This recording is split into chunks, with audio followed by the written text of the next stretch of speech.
let us turn our attention to hybrid orbitals. So we've talked about molecular orbitals, but what happens when we combine atomic orbitals within the same atom? Then we can create what's called a hybrid orbital. Now, this concept is specifically made to simplify using molecular orbitals.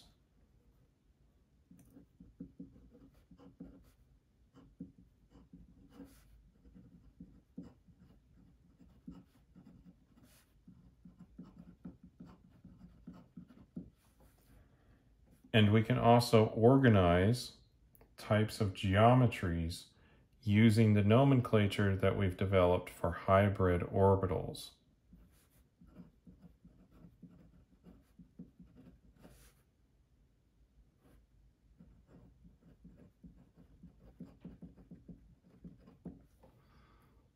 Now, you may have discussed hybrid orbitals in a general chemistry course, but let's go over the concept here. So if we were to take an s orbital on a carbon and combine it with a p orbital, both of these would be the 2s and the 2p orbitals, we could make what is called an sp orbital. And when we do that, we will take the spherical s orbital and we will superimpose it over the p orbital. So an s orbital is a sphere, and a p orbital has a nodal plane in the middle. And one of these is shaded. So what combining these two will do is it will have constructive interference on the lobe that matches the same polarity of the s orbital, and it will have some destructive interference on the lobe that has the shaded portion. The result of that will be something that looks a little bit like this, where we have one lobe like this and a smaller one like that. And that's just one part of this combined orbital. Remember that when we combine orbitals, we get two orbitals in, we'll have to make two hybrid orbitals on the other side. So this is just one of the hybrid orbitals. We will also have the other one. And so I will continue to draw the other side. Like so. And so if we were to combine these where the center of the atom is in the same location, it would look more like this.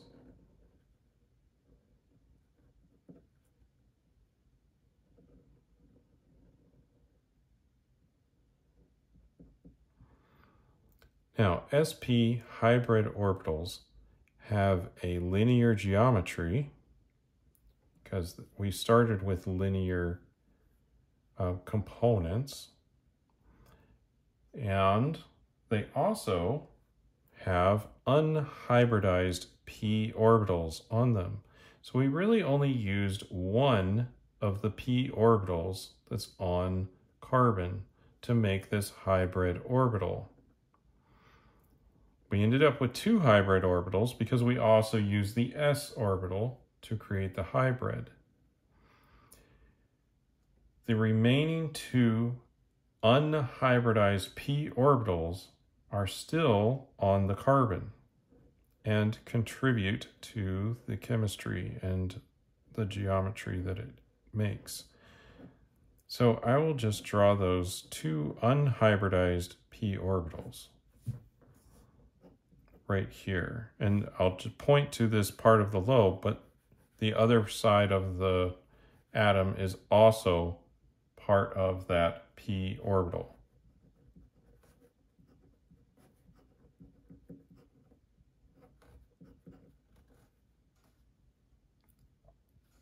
So these are not hybridized. And these, that's kind of on this direction here, though these are hybridized. So that's sp hybridization. We have a few other hybridizations to look at. Let's look at sp2 hybridized. So that is where we add one s orbital plus two p orbitals. So for carbon, we're using the 2s and 2 of the 2p orbitals. It gets a little confusing, I suppose. And we call this sp2 hybridization. And without drawing all of this over again, we can just draw the end result.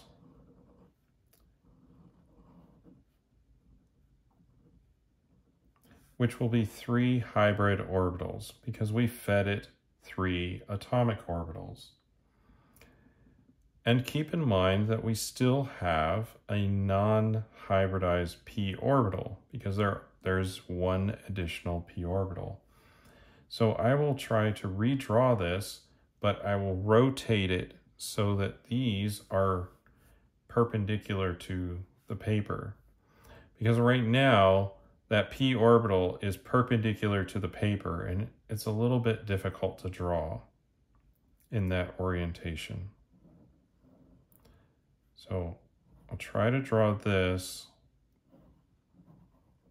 like so. So there's these orbitals, but I've just rotated them so that they're kind of, this one's coming out of the paper and that one's going into the paper. And then we have a non-hybridized p orbital. And convention would suggest that this would be probably the px orbital. And generally speaking, we would say this is the z. So that's just because this will line up with more of the molecule. That's advanced concepts though. So here we have the non-hybrid p orbital, and then we have the 3 hybrid sp2 orbitals. So because we can look at just one of the p orbitals, let's examine the bonding within ethene, which is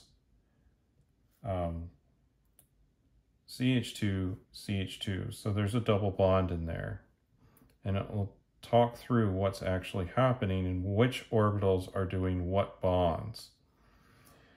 So I'm going to start off by drawing just the sigma bonds for simplicity. And sigma bonds are created from the hybrid orbitals. So we'll only use these orbitals. So we have a carbon here, and we have the hybrid orbitals on it. And at the other side of this are the hydrogens. And then it will have a bond with one of the carbon's hybrid orbitals.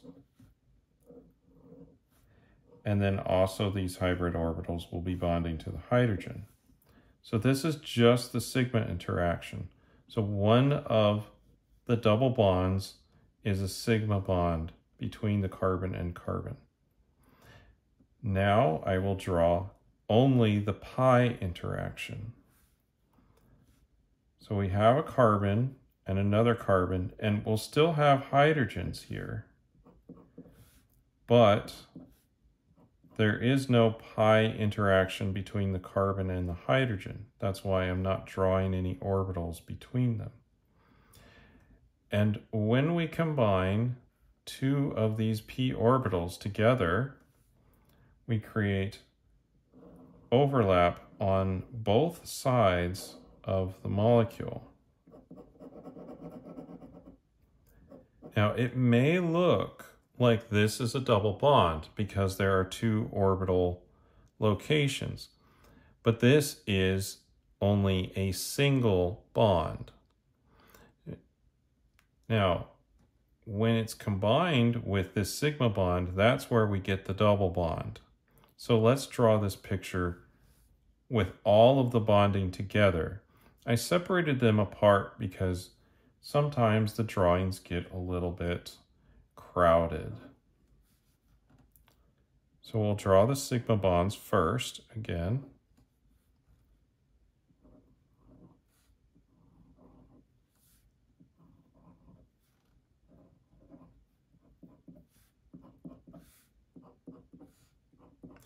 So here's our sigma bonding picture.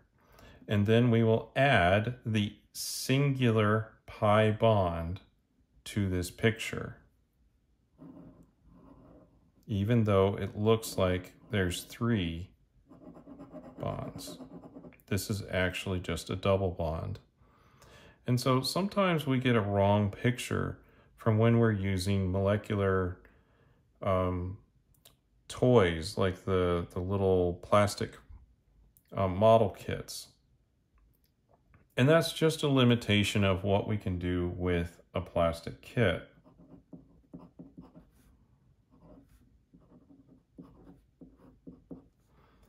Now, I could do the same thing by drawing acetylene, which has a triple bond, but then I would have bonds, 2 lobes, one up here and one behind the paper, and it gets very difficult to draw and understand.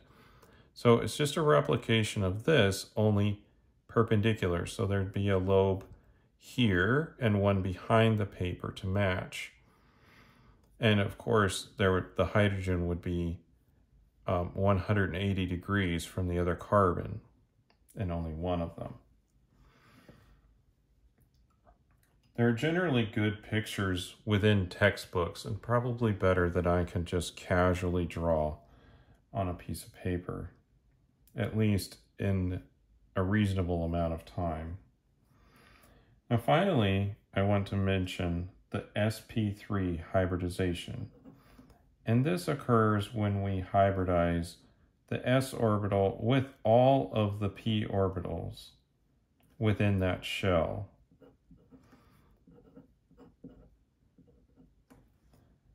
And as an example of this, we could draw methane, which has a carbon, and then it has 4 hybrid orbitals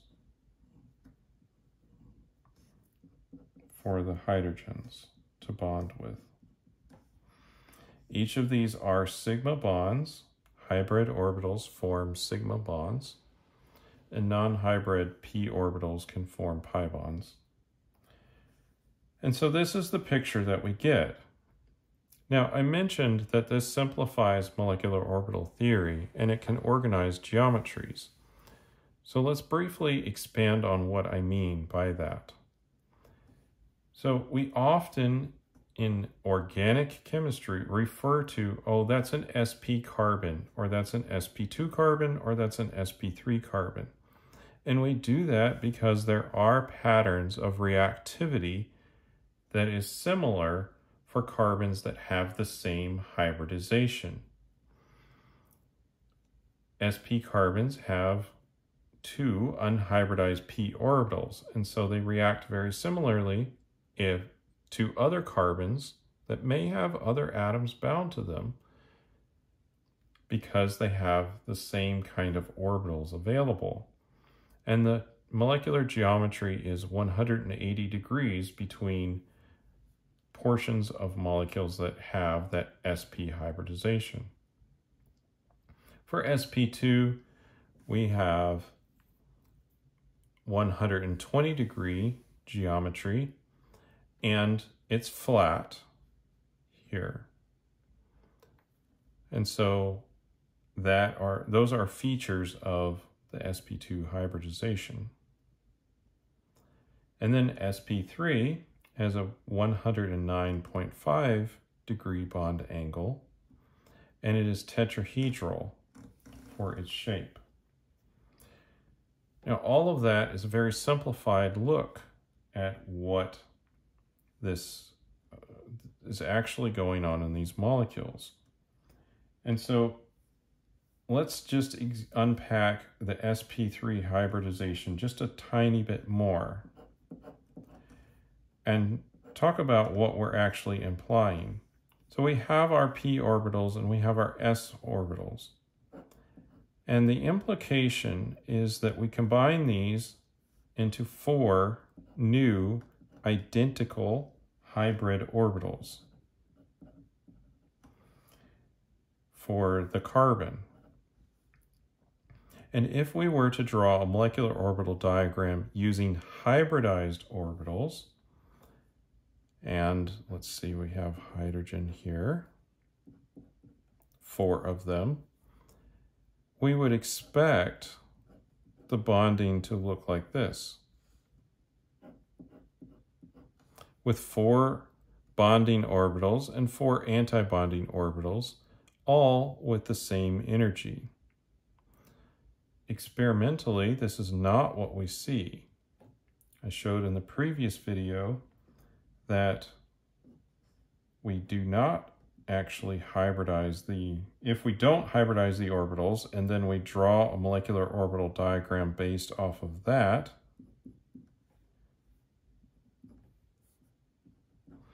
then we would expect this diagram.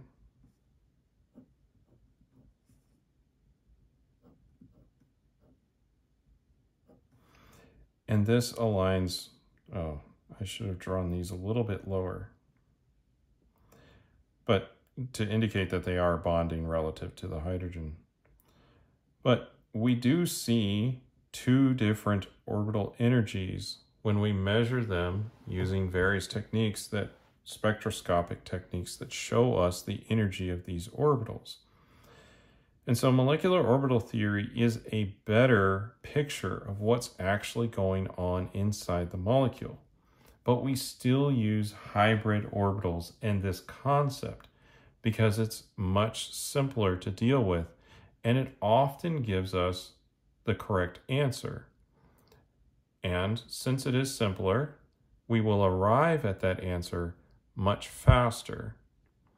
Now, if we encounter a situation where the hybrid theory is not giving us the correct answer, then we can always move on to the molecular orbital theory, which will employ less assumptions and give us a better understanding of what's going on, and then that may explain the phenomenon that we're seeing. So with that, that's a little bit about hybrid orbitals. Thank you, and we'll see you in the next video.